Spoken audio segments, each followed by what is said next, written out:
Hi friends, welcome to Nadiya creatives. இன்னைக்கு Sunday விலாக்ல நம்ம வீட்டில் சீரக சம்பா அரிசி சிக்கன் பிரியாணி எப்படி செய்யறதுன்னு வாங்க பார்க்கலாம். அதுக்கு 1 kg அளவு சிக்கனை எடுத்து நல்லா வாஷ் பண்ணி ரெடி பண்ணி வச்சிருக்கேன். அதுக்கு வெங்காயம், நல்லா மீடியம் சைஸ் வெங்காயம், ஒரு 7 to 8 வெங்காயம் வந்து இந்த மாதிரி நீல வாக்கில் கட் பண்ணி வச்சிருக்கேன். இது ஒரு பாத்திரத்தில் நம்ம தேவையான அளவு எண்ணெய் ஊற்றி வச்சிருக்கேன்.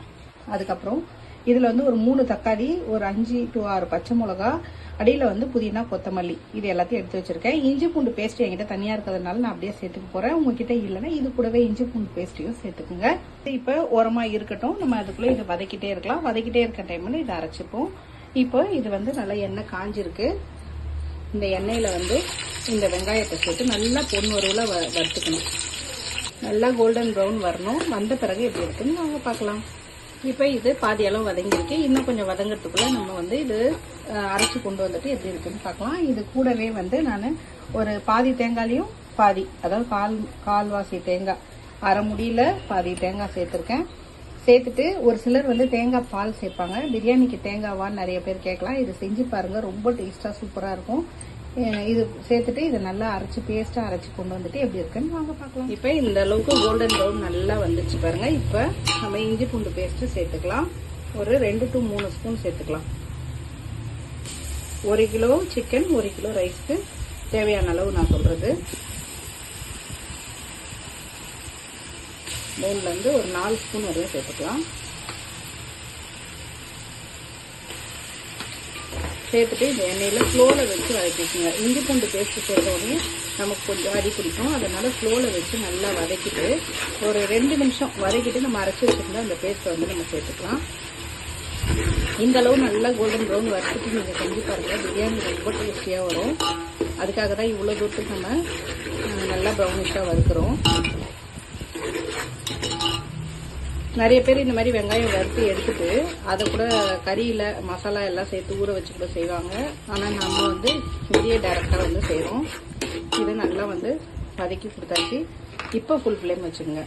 அந்த சலசலப்பு அடங்கிடுச்சு பாருங்கள். எண்ணெயில் இந்த கொஞ்சம் இந்த இதெல்லாம் ஒட்டாமல் வருதுல்ல, இந்த சமயத்தில் நம்ம கேஸை ஃபுல் ஃப்ளேம் ஏற்றி வச்சுட்டேன். இப்போ அரைச்சி வச்சுருந்த இந்த பேஸ்ட்டு இதை வந்து நம்ம சேர்த்துக்கலாம். அதாவது புதினா, கொத்தமல்லிலாம் ரொம்ப சேர்க்காம ஒரு கைப்பிடி அளவு சேர்த்துருக்கேன். ஒரு 3 தக்காளி, ஒரு கைப்பிடி புதினா, ஒரு கைப்பிடி கொத்தமல்லி, அதுக்கப்புறம் வந்து தேங்காய், பச்சை மிளகா ஒரு 6 பச்சை மிளகா சேர்த்துருக்கேன். இது எல்லாத்தையும் சேர்த்து நல்லா வதக்கிக்கலாம். கொஞ்சம் நல்லா வதக்கின பிறகு நம்ம சிக்கனையும் சேர்த்துக்கலாம். இப்போ இது ஒரு 5 நிமிஷம் நல்லா வதக்கியாச்சு. வதக்கின பிறகு இப்போ மசாலாலாம் ஆட் பண்ணிக்கலாம். ஒரு 1/4 ஸ்பூன்லேருந்து 1/2 ஸ்பூன் அளவுக்கு மஞ்சள் பொடி,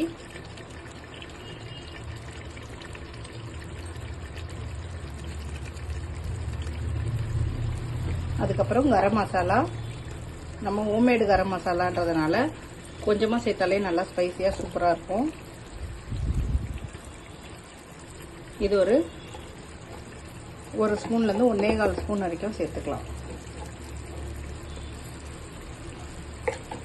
அதுக்கப்புறம் மிளகாத்தூள், அது வந்து நம்ம ஒரு 4 ஸ்பூன் அளவு சேர்த்துக்கலாம். பச்சை மிளகா ஒரு 5 சேர்த்துருக்கோம், அதனால பார்த்து சேர்த்துக்கோங்க, உங்களுக்கு காரத்துக்கு ஏற்ற மாதிரி கூட குறைய.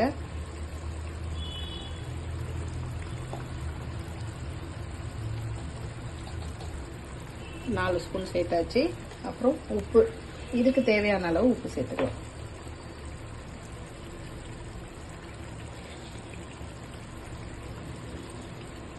சேர்த்தாச்சு.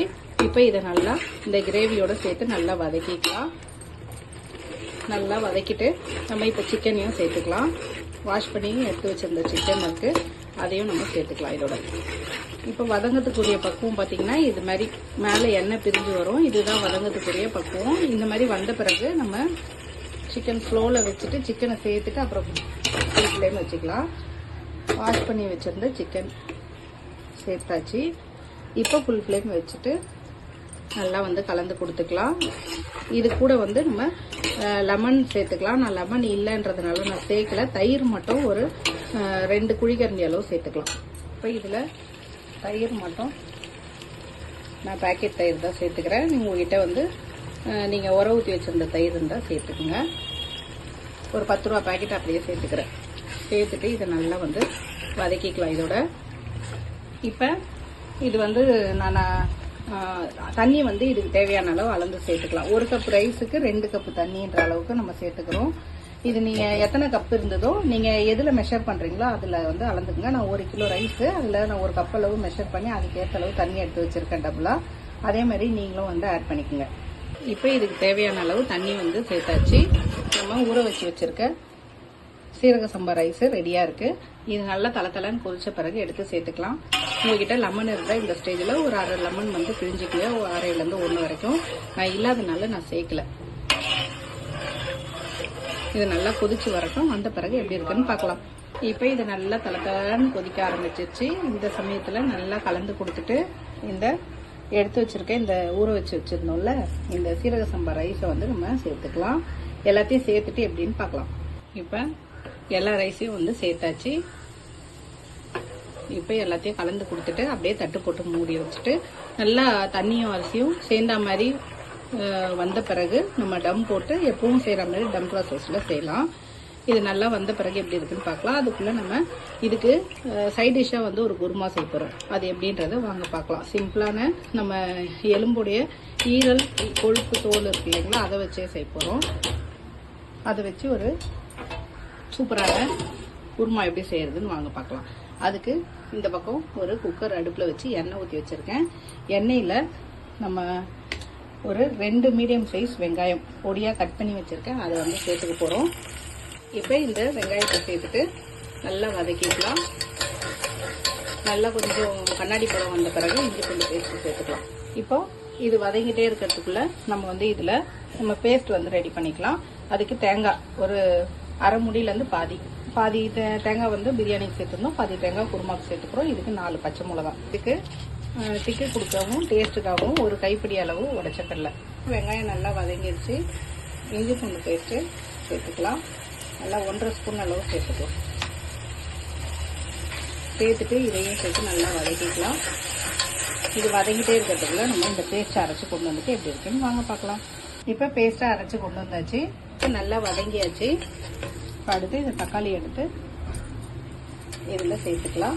சேர்த்துட்டு இதை நல்லா வதக்கி கொடுத்துக்கலாம். இப்போ தக்காளி சேர்த்தாச்சு. இப்போ நம்ம எடுத்து வச்சிருந்தா இந்த கொழுப்பு ஈரல் எலும்பு தோல் இதெல்லாம் இருந்தால் சேர்த்துட்டு இதில் குருமா வச்சிங்கன்னா ரொம்ப அந்த எண்ணெய் பிரிஞ்சு சூப்பராக நமக்கு டேஸ்டியாக இருக்கும். அதனால தான் எப்போவுமே நான் இந்த மாதிரி தோல் ஈரல் அதில் வச்சு தான் குருமாவோ கிரேவியோ செய்வேன். இப்போ இது நல்லா வதக்கிட்டு இது கூட அரைச்சி வச்சிருந்த இந்த தேங்காய் பேஸ்ட்டை வந்து சேர்த்துக்கலாம். சேர்த்துட்டு நல்லா கலந்து கொடுத்துட்டு இப்போ மசாலாலாம் ஆட் பண்ணிக்கலாம். இப்போ மசாலாலாம் ஆட் பண்ணிடலாம். அதுக்குள்ளே பிரியாணி எப்படி இருக்குன்னு பார்க்கலாம். இது மாதிரி தான் இந்த அளவு தண்ணி கரெக்டாக வற்றி வர்ற சமயத்தில் இந்த மாதிரி தலை எடுத்து பாருங்க. இந்த மாதிரி சமயத்தில் ஸ்லோ பண்ணிட்டு அடியில் ஒரு தவா வச்சு கொஞ்ச நேரம் ஸ்பீடில் இருக்கணும். தவா சூடானவுடனே கொஞ்சம் ஸ்லோ பண்ணிட்டு அப்படியே ஒரு 10 நிமிஷம் காலவருக்கு நீங்கள் டிஸ்டர்ப் பண்ணாத விட்டுட்டிங்கன்னா நம்மளோட சூப்பரான சீரக சம்பா பிரியாணி ரெடி ஆகிடும். டேஸ்ட்டு சூப்பராக இருக்கும். பார்க்க தான் இது குட்டி குட்டியாக அரிசி வந்து இது மாதிரி இருக்கும். ஆனால் டேஸ்ட்டு பார்த்தீங்கன்னா ரொம்ப சூப்பராக இருக்கும். இது இப்படியே வச்சுட்டு தட்டு போட்டு மூடி வச்சிட்டிங்கன்னா ரொம்ப ரெடி ஆகிடும். அதுக்கப்புறம் இதில் வந்து மசாலா ஆட் பண்ணிக்கலாம். அது மஞ்சள் பொடி ஒரு 1/4 ஸ்பூன், அப்புறம் ஹோம்மேடு கரம் மசாலா அது ஒரு 1/2 ஸ்பூன்லேருந்து 3/4 ஸ்பூன் வரையும் சேர்த்துக்கலாம். அப்புறம் மிளகாத்தூள் ஒரு 2 ஸ்பூன் சேர்த்துக்கலாம். சேர்த்துட்டு உப்பு இதுக்கு தேவையான அளவு உப்பு வந்து சேர்த்துக்கலாம். இப்போ சேர்த்துட்டு இதை நல்லா மிக்ஸ் பண்ணிக்கலாம். மிக்ஸ் பண்ணிட்டு இது வந்து இவ்வளோ திக்காக இருக்கக்கூடாது, கொஞ்சமாக தண்ணியும் சேர்த்துக்கலாம். ஏன்னா இது நம்ம உடச்சக்கல்ல ஊற்றுறதுனால ரொம்ப திக்கு கொடுக்கும். இன்னொரு 1/2 கப்பு கூட தண்ணி சேர்த்துட்டு நம்ம குக்கர் விசில் வந்து மூடிடலாம். இப்போ குக்கரில் நல்லா இதுக்கு இப்படி வந்து கொஞ்சம் லிக்விடாக நல்லா வந்து தண்ணி சேர்த்து கலந்து கொடுத்துட்டிங்கன்னா இது வந்து கொதித்து வரும்போது நல்லா சூப்பராக வந்து விசில் வந்து வரும்போது திக்காக வந்துடும். இப்போ விசில் வச்சிடலாம்.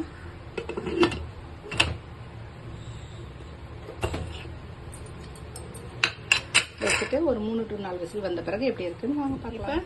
இது வந்து ரெடி ஆயிடுச்சு. இது மேலே வந்து நெய் வந்து சேர்த்துக்கலாம். ஒரு 2 ஸ்பூன் அளவு நெய் சேர்த்துக்கலாம்.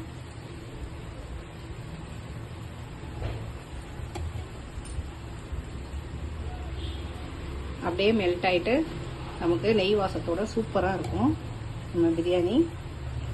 இப்போ கேஸ் ஆஃப் பண்ணிடலாம். இப்போ நமக்கு 4 முட்டை வச்சு இதில் வச்சாச்சு.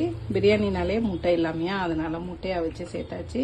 உதிரி உதிரியாக சூப்பரான நம்மளோட சீரக சம்பா அரிசி சிக்கன் பிரியாணி ரெடி ஆயிடுச்சு. அதேமாதிரி குருமா பார்த்தீங்கன்னா ஒரு 3 to 4 விசில் வச்சு எடுத்தேன். ரொம்ப டேஸ்டியான சூப்பரான நம்மளோட குருமாவும் ரெடி ஆயிடுச்சு. இது பிரியாணிக்கு வேணுனாலும் ஊற்றி சாப்பிட்லாம், தயிர் பச்சடி வேணுனாலும் வச்சுக்கலாம். எங்கள் வீட்டில் வந்து சின்ன பையன் மட்டும்தான் தயிர் பச்சடி கேட்பான், மற்ற எல்லாருமே வந்து சும்மாவே சாப்பிடுவாங்க. எங்கள் வீட்டில் அவர் மட்டும்தான் கொஞ்சம் ஏதாவது இந்த கிரேவி குருமா அந்த மாதிரி ஏதாவது கேட்பாங்க. அதனால நான் கொஞ்சம் இந்த மாதிரி குருமா வந்து வச்சுருந்தேன். இது நைட்டுக்கு டிஃபனுக்கும் ஆகிடும். நம்ம சப்பாத்திக்கோ இட்லிக்கோ தோசைக்கோ எது இருந்தாலும் ரொம்ப டேஸ்டியாக இருக்கும். அதனால் இதேமாரி உங்கள் வீட்டில் சண்டேல என்னென்ன செய்வீங்க அப்படின்னு சொல்லிட்டு கண்டிப்பாக எனக்கு கமெண்டில் சொல்லுங்கள். இந்த வீடியோ உங்களுக்கு பிடிச்சிருந்தா லைக் பண்ணுங்கள், ஷேர் பண்ணுங்கள், கமெண்ட் பண்ணுங்கள், சப்ஸ்கிரைப் பண்ணுங்கள். பக்கத்தில் பெல் ஐக்கான் பட்டனை ப்ரெஸ் பண்ண மறந்துடாதீங்க. தேங்க்யூ.